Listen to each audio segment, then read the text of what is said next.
सर्वोच्च न्यायालय द्वारा दिल्ली के मतदाताओं की शक्ति को संरक्षित करते हुए चुनी हुई सरकार द्वारा दिल्ली की व्यवस्था संचालित करने का अधिकार देने का जो फैसला आया, उस फैसले के बाद जिस तरह से भारतीय जनता पार्टी की केंद्र सरकार और देश के प्रधानमंत्री माननीय नरेंद्र मोदी जी के द्वारा ऑर्डिनेंस के माध्यम से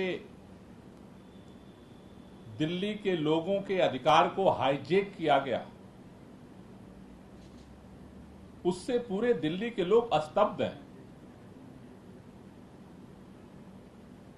जब से ऑर्डिनेंस आया है, आप सब लोग देख रहे हैं, भारतीय जनता पार्टी के नेता इस काले ऑर्डिनेंस के पक्ष में रुदाली कर रहे हैं, छाती पीट रहे हैं कि सुप्रीम कोर्ट ने जिस तरह से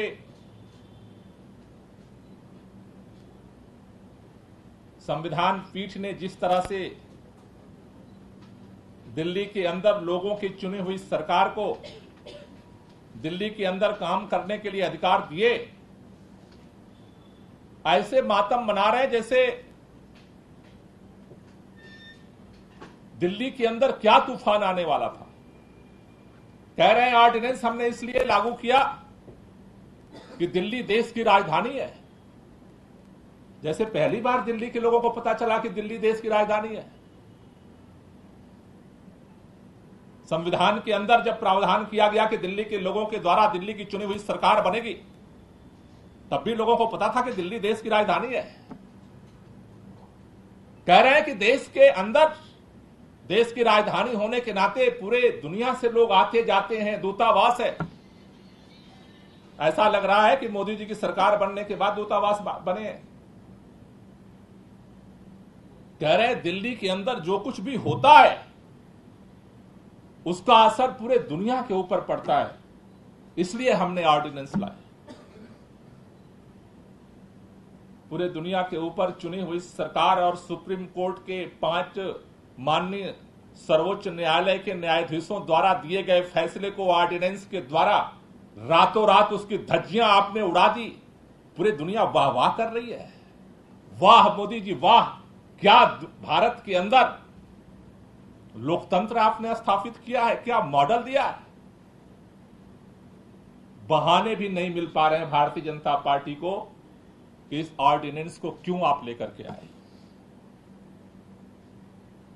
भारत के अंदर भारत के संविधान के तहत ही सारी व्यवस्थाएं संचालित होती हैं।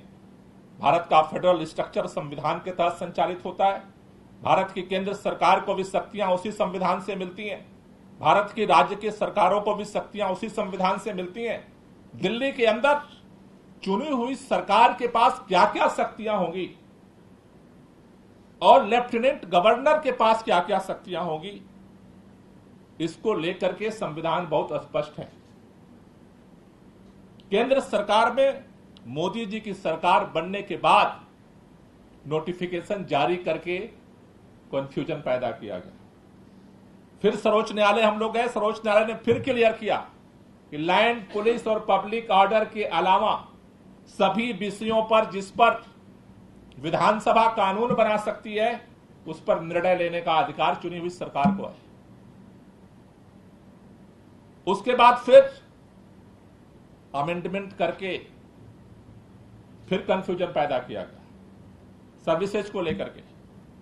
उसके बाद फिर 5 सदस्यीय बेंच ने इस बात को स्पष्ट कर दिया और आज बेशर्मी के साथ सत्ता के अहंकार में ऑर्डिनेंस ला करके न सिर्फ चुनी हुई सरकार का अपमान भाजपा नहीं कर रही है, दिल्ली के 2 करोड़ लोग, उनके जो वोट का मूल्य है उसको वो जीरो कर रही है।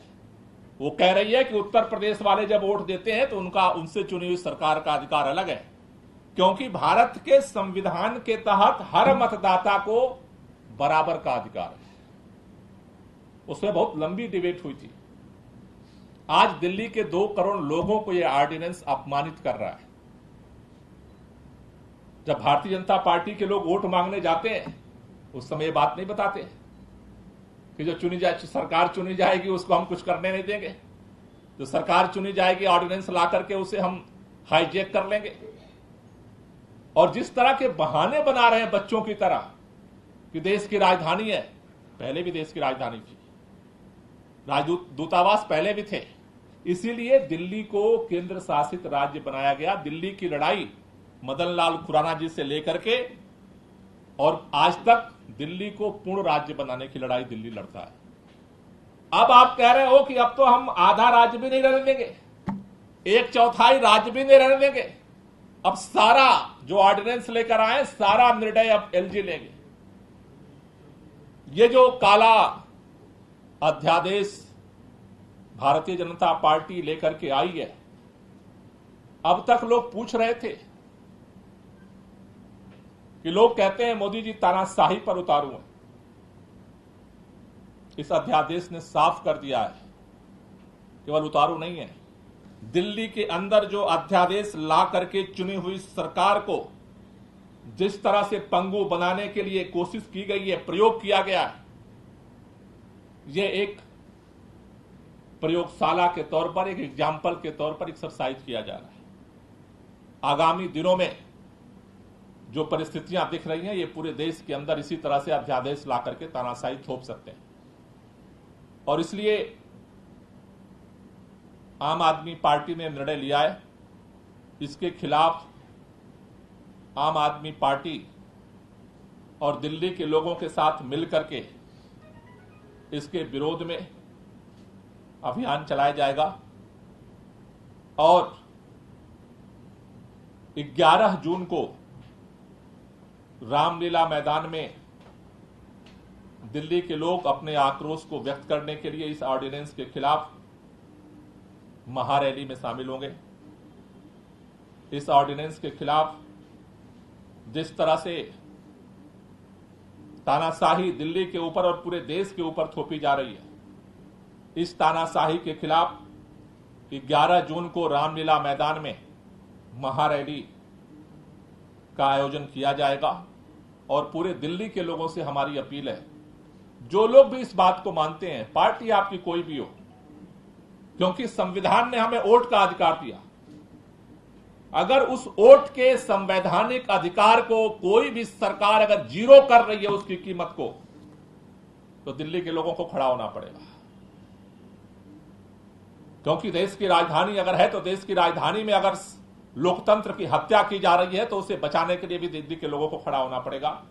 क्योंकि दिल्ली में अगर हत्या कर दी गई तो कल देश के अंदर भी लोकतंत्र की हत्या कर दी जाएगी और इस देश को अंधी गली में ढकेल दिया जाएगा।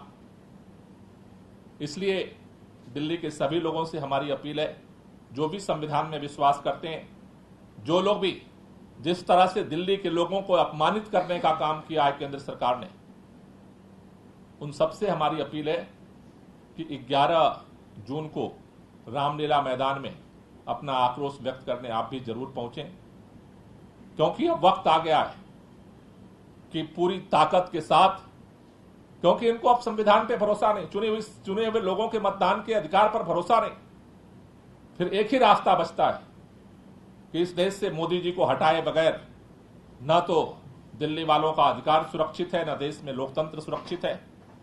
इसलिए दिल्ली के लोगों से हमारी अपील है कि 11 जून को बड़ी से बड़ी संख्या में रामलीला मैदान पहुंचें और हम सब मिलकर के, हमने बहुत सारे अधिकार अंग्रेजों ने छीन लिए थे, हमें जो संविधान के तहत अधिकार मिला है वो लड़ के मिला है, भीख में नहीं मिला है।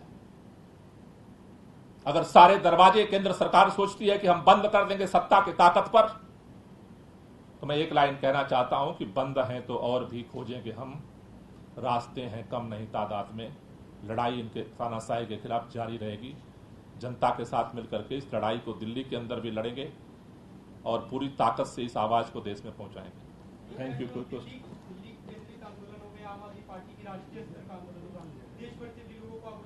ये दिल्ली के लोग इकट्ठा होंगे।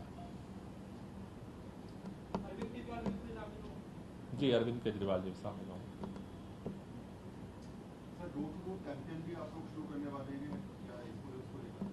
अभी जैसा मैंने कहा कि 11 जून को जो महारैली हो रही है उसके पहले घर घर जाएंगे और लोगों से जो जिस तरह से दिल्ली के लोगों का अपमान किया गया, उनके वोट का अपमानित किया गया, उसको लेकर के लोगों से संवाद करेंगे, लोगों से बात करेंगे और 11 जून को सभी लोग, पूरे दिल्ली भर के लोग रामलीला मैदान में महारैली में इकट्ठा होंगे। आपने कहा था सड़क से लेकर कोर्ट संसद तक इसके खिलाफ लड़ाई लड़ेंगे। संसद में जब ये बिल लाया जाएगा वहां पर क्या तैयारी है? देखिए, संसद के अंदर लोकसभा में उनका बहुमत है। राज्यसभा के अंदर जैसा माननीय मुख्यमंत्री अरविंद केजरीवाल जी ने कल भी कहा था कि जितने विपक्षी दल हैं उन सब लोगों के साथ संपर्क करेंगे, हम लोग संवाद करेंगे और राज्यसभा में इस बिल को हराया जाए, इसके लिए सभी पार्टियों के साथ मिल करके हम अभियान चलाएंगे। पंजाब में भी आपकी सरकार है, आंदोलन में पंजाब की मंत्री मुख्यमंत्री दिख रहे हैं, क्या वे भी यहाँ पे मौजूद होंगे? ये दिल्ली के लोगों के आक्रोश को अभिव्यक्त करने के लिए महारैली हो रही है, तो दिल्ली के लोगों को वहां पर लोग पहुंचे, इस पर हमारा फोकस है। बाकी तो और जो लोग आने होंगे वो आपको सूचित कर देंगे। आप लोग क्योंकि तमाम विपक्षी दलों से इसे लेकर बातचीत कर रहे हैं, उसमें बड़ी पार्टी कांग्रेस पार्टी, लेकिन वो इसके विरोध में बात कर रही है। सभी दीक्षित का बयान है कि आम आदमी पार्टी को शीला दीक्षित सरकार से सीखने की जरूरत है, उनके समय में ऐसी बातें नहीं होती थी, लड़ाइयां नहीं होती। मेरे ख्याल से उनको भी ये बात पता है कि शीला दीक्षित जी की जब सरकार थी तो अधिकारियों के ट्रांसफर पोस्टिंग का अधिकार चुनी हुई सरकार के पास ही था। इवन जब हमारी सरकार बनी थी तो शुरू में जब ट्रांसफर पोस्टिंग का अधिकार हमारे ही पास था, तो ये तो उनको भी पता है। अब वो क्यों उसको छुपा रहे हैं वही बता सकते हैं। सर, एक सवाल थोड़ा के है, जिस तरीके से प्रधानमंत्री बाहर गए हुए हैं, पापा की उनके पैर छुए गए, तो संजय राउत जी ने कहा है कि वहाँ के लोग विश्वास से ज्यादा यकीन रखते, उन्हें लगा कोई जादूगर आ गया इसलिए पैर छुए। आप कैसे देखते हैं? अब वो तो वही बताएंगे। ठीक है, थैंक यू। अभी आई है सत्येंद्र जैन की, बताया जा रहा है कि बीमार है और काफी उनका वजन कम हो गया है, सत्येंद्र जैन को लाया गया इलाज में। काफी दिनों से उनकी तबीयत खराब चल रही थी और डॉक्टर्स ने कई बार इसके लिए बोला था, कोर्ट के सामने भी रखा गया था, अभी उसके बाद उनको एडमिट किया गया है। देखिए, जो पूरा जिस तरह से अन्याय, अत्याचार, जिस तरह का पूरा तांडव भाजपा की सरकार और देश के प्रधानमंत्री कर रहे हैं, सभी लोग देख रहे हैं। अब वो चीजें शायद अब इंतहा हो रहा है। पहले शायद लोगों को लग रहा था कि ये मसला है, वो मसला है, लेकिन चौतरफा जिस तरह से घटनाएं हो रही हैं वो एक ही बात को दिखा रही हैं कि सत्ता का अहंकार बहुत ज्यादा हो चुका है और इस सत्ता को अगर बदला नहीं गया तो ये अंततोगत्वा ये देश को लेकर